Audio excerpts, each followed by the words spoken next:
सच्ची भक्ति की जब ज्योति जल जाएगी, मैया मूर्ति से बाहर निकल आएगी।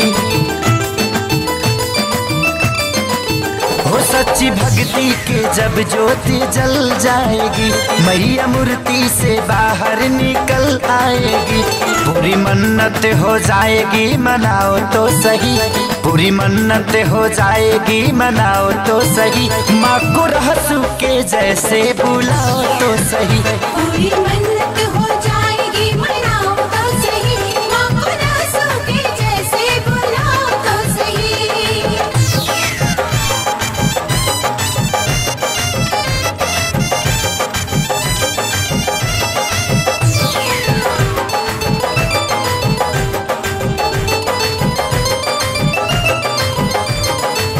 कौन कहता है देवी मैया आती नहीं, कौन कहता है देवी मैया आती नहीं, भोग भक्तों के हाथों लगाती नहीं। कौन कहता है देवी मैया आती नहीं, भोग भक्तों के हाथों लगाती नहीं। बेरे सबरी के जैसे खिलाओ तो सही, बेरे सबरी के जैसे खिलाओ तो सही।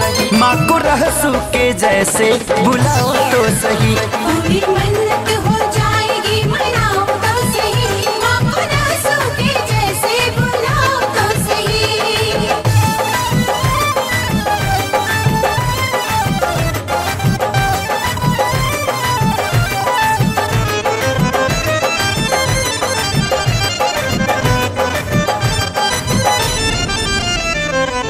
कुछ लोग कहते हैं माना हर ठाव पर, कुछ लोग कहते हैं माना हर ठाव पर, खुश न होती है मैया भजन भाव पर।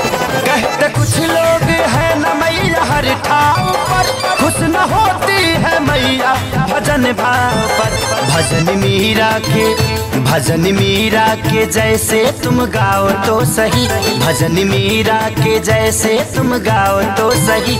माँ को रहसू के जैसे बुलाओ तो सही। पूरी मन्नत हो जाएगी मनाओ तो सही, माँ को रहसू के जैसे बुलाओ तो सही।